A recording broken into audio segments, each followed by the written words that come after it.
Anda kembali di The Prime Show bersama saya Diandra Mukni. Pemirsa, saya akan ke Pak Mardigu. Pak Mardigu, ada yang mengatakan bahwa KDM ini dianggap mirip sepak terjangnya dengan Joko Widodo. Menurut Anda seperti apa? Sepakat tidak? Ada sepakatnya, yaitu kesederhananya Pak Jokowi sama dengan kesederhananya KDM, kemudian mencintai rakyatnya, itu dengan gerakan-gerakan waktu di Solo, waktu di Jakarta, sama dengan KDM, tapi saya pikir begitu di presiden saya nggak bilang ada kesamaannya dengan KDM. Jadi kalau sering nongol di TV, di media mainstream atau di sosial media, saya melihat dua orang ini ada perbedaannya. Pak Jokowi sangat ingin mempopulerkan atau ingin terkenal atau ingin menjual dirinya. Kalau KDM ini lebih ke transparansi atau keterbukaan. Dia bergerak bukan mau pamer, tapi dia ingin menginformasikan keterbukaan. Jadi itu bagi saya adalah dua hal yang berbeda. Yang satu popularisme, yang satu adalah transparansi. Itu aja dari saya. Baik. Kemudian kan juga ada tindakan-tindakan belusukan, masuk gorong-gorong. Ini kan sama begitu tindakannya. Menurut Anda seperti apa, Pak Mardigu? Jujur ya, kalau dia masuk gorong-gorong, KDM itu masuk ke dalamnya. Kalau Pak Jokowi kan cuma ngeker, foto diambil ya udah, kakinya juga masih bersih gitu ya. Ini hal-hal seperti begini berbeda. Jadi kalau Pak Jokowi di setiap titik itu hanya foto-foto. Kalau KDM itu action, itu aja bedanya. Versi saya ya. Baik, Pak Ono, kan ada beberapa kali Anda menginvestigasi begitu. Apa yang dilakukan oleh Deddy Mulyadi ini betul atau tidak? Ini Anda seperti tidak percaya atau gimana sih, Pak? Ya, saya sih ingin menyikapi terkait dengan Jokowi dan Pak KDM ya. Baik. Menurut saya sih berbeda dengan Pak Mardigu. Kalau dari sisi media sosial mungkin sama antara Pak Jokowi dengan Pak KDM. Bagaimana popularitas itu naik, elektabilitas itu naik dengan hal yang populis lah yang disajikan. Tapi pada saat mengambil kebijakan sangat berbeda antara Pak Jokowi dengan Pak KDM ya. Kalau Pak Jokowi kan sangat komprehensif, melibatkan semua pihak. Misalnya membongkar pasar yang di Solo saja perlu beberapa kali pertemuan ya dengan masyarakat sehingga tidak ada reaksi. Nah, oleh Pak KDM ini ya dibongkar misalnya tanpa ada negosiasi, tanpa ada sosialisasi yang komprehensif dan tidak menyeluruh gitu kan. Seperti misalnya terjadi di kawasan Puncak dan di kawasan Subang ya. Termasuk misalnya tadi informasi hubungan dengan DPRD kan memang baru komunikasi kemarin tuh Pak Buki ya dengan Pak KDM tuh yang kembali melanjutkan komunikasi yang sempat terputus. Nah, jadi ada yang sama, ada yang beda, tapi saya berbeda pandangannya dengan Pak Mardigu. Tapi ya fine-fine saja, oke-oke saja, karena Jawa Barat saat ini menjadi pusat perhatian Indonesia, Pak Diandra. Baik. Pak Trubus, kalau Anda melihat perbedaannya KDM sama Jokowi gimana nih, Pak? Iya, kalau perbedaannya, kalau Pak KDM ini kan lebih ke arah ini ya, transparansi proses sebenarnya. Jadi ingin menunjukkan ke publik bahwa apa yang dilakukan itu sifatnya transparan, terbuka, diketahui gitu. Intinya itu. Nah, kalau Pak Jokowi itu memang lebih kepada nuansa ini, menunjukkan powernya, jadi kekuasaannya itu, bahwa di dalam melaksanakan kebijakan-kebijakan itu perlu ada satu kekuasaan yang istilahnya itu ya berbau-bau otoriter gitu, artinya sehingga kebijakan itu bisa jalan gitu, program-program itu jalan, itu perbedaannya.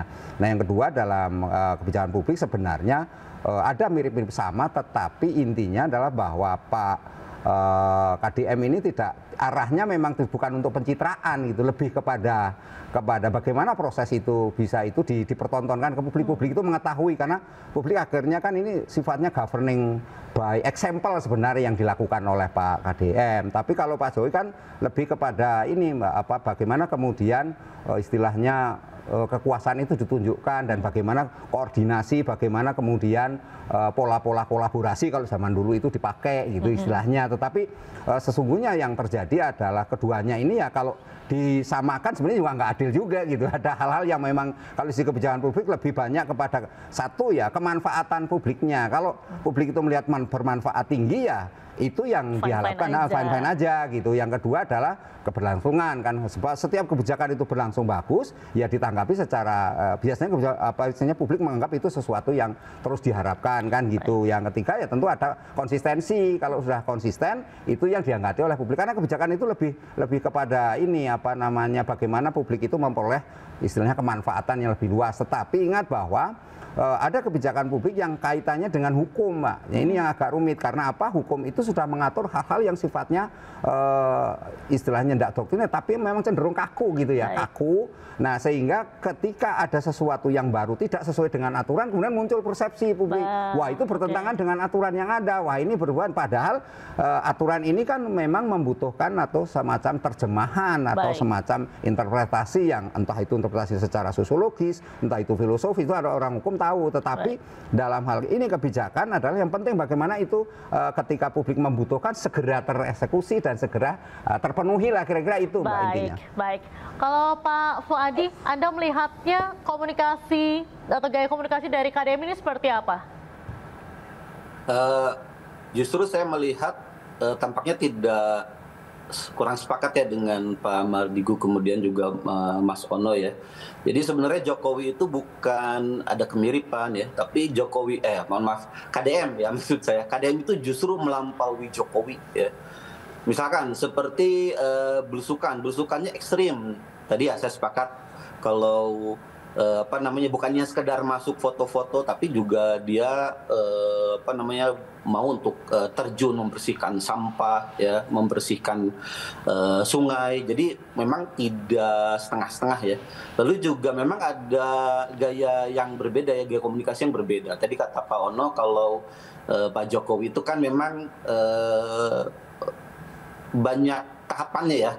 Untuk memindahkan boyongan pasar di Solo saja itu perlu makan sampai 52 kali kalau nggak salah, 52 kali makan siang, pertemuan dengan mereka agar tidak muncul polemik. Tapi kalau Pak KDM itu kan dia ya berani untuk mengeksekusi secara langsung. Misalkan yang seharusnya pindah ya pindah karena itu tidak sesuai dengan aturan, dipindahkan, dihancurkan bangunannya. Dan juga ada sisi manusiawinya yang membuat publik kemudian mencintai KDM itu tampaknya di situ, karena memang menunjukkan ada kedekatan dengan masyarakat, dengan publik. Dia menyadari bahwa masyarakat itu memang perlu untuk uang pengganti, dan kemudian itulah yang menciptakan sosok atau citra keberpihakannya kepada masyarakat.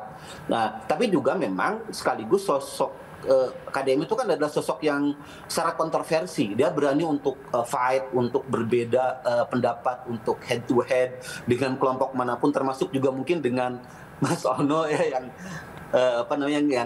mungkin sekarang muncul isu ketidakharmonisan antara DPR dengan dengan Pemprov misalkan. Tapi artinya bahwa apapun yang kemudian karena sosoknya melekatnya adalah kontroversi, apa yang kemudian menjadi ucapan tindakannya pun dinilai sebagai sebuah produk yang kontroversial. Contoh misalkan tadi siswa masuk ke barak. Padahal sebenarnya kalau kita cek di Bandung, di Jawa Barat itu sebenarnya ada beberapa pesantren yang menerapkan pola disiplin ala militer, masuk camp, lalu juga waktunya dilaksanakan pada saat liburan ya, mungkin 2 minggu atau mungkin 1 bulan. Lalu ada materi selain kedisiplinan cinta kepada bangsa, dan ada nilai-nilai religiusitas. Jadi maksudnya kalaupun ini kelak akan menjadi terencana, kenapa tidak itu dilaksanakan untuk siswa di Jawa Barat itu dilaksanakannya pada musim liburan, mungkin seminggu. Dan menurut saya tidak ada yang keliru juga kalau misalkan ada dilakukan pelatihan di tempat-tempat militer. Toh kampus pun juga melakukan itu untuk aktivitas cinta kebangsaan ya, untuk bela bangsa. Pemirsa, kita akan lanjutkan perbincangan kita kali ini. Tetaplah bersama kami.